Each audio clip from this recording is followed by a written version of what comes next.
Hello, this is Tim again, and my channel is called The Stock Market is My Game.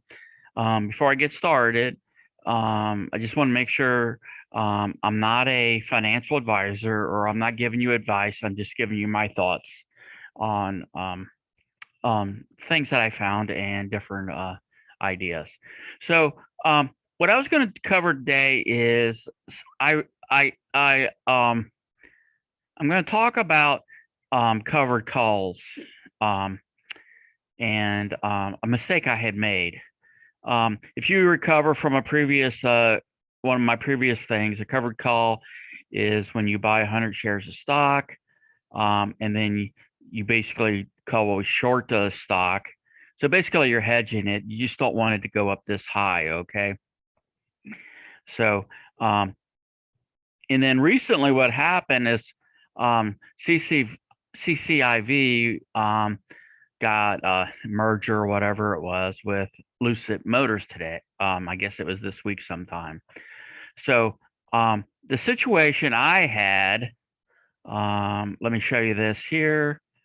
Um, Yesterday um, I had my short at $30. Okay, so what I did is my short was at $30 and that expired in about a month. Okay. So here's what my problem was. You see here.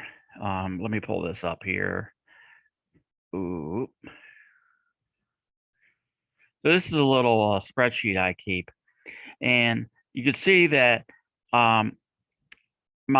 this is the cost I paid for the stock, $34. That was my average cost. And my break even right now was $30. Okay. Yesterday, I had a short position at $30. So I was just about breaking even if my stock got called away at $30. So what I decided to do was um, is not take that chance um, and roll my my short position up from $30 to 35. Now, why would I do that?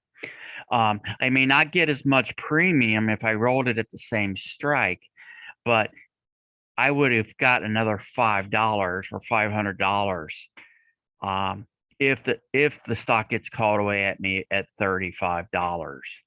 So, and that's a mistake. Usually, when I do a covered call, I try to always do the short position on a covered call above what I paid for the stock. Otherwise, if it's below what you paid for the stock, for example, if it was down here, then you're just wasting your time because you're just breaking even. Okay. So I paid around $35. My break even right now, or my cost basis, was down to 30. My short position was at 30. So I was at basically a break even. So here's my trade yesterday that I did is I think I went out to about 80 days, about August. So I rolled it from August 20th to October 15th. I picked up another about $80 in credits.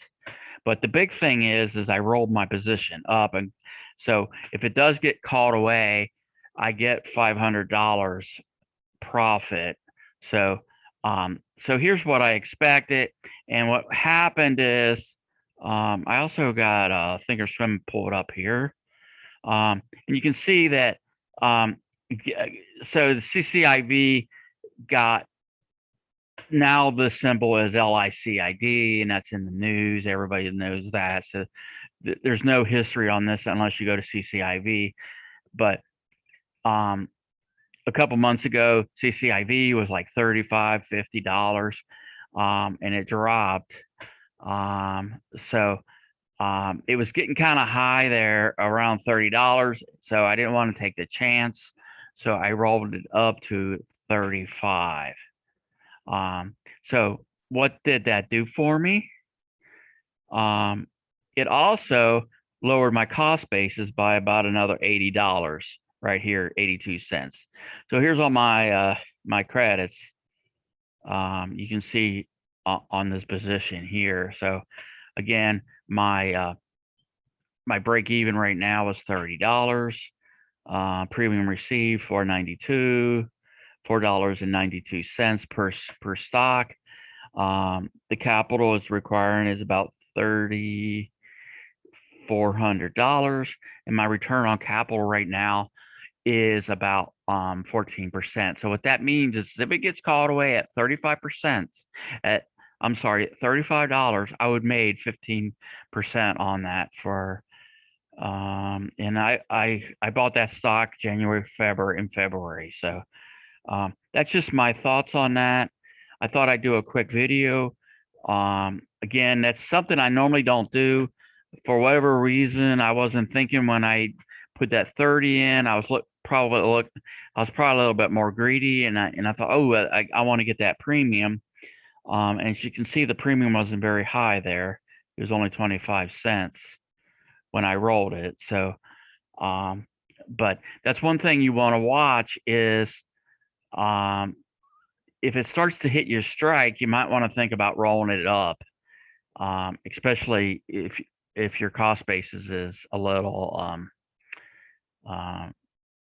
getting close to your if it's getting close to your short. So thanks a lot for listening to me. Leave any messages or whatever. Again, this was just a short, quick video. I'm currently working on a presentation on moving averages. So I plan to get that out here maybe in the next day or two. Okay, thank you.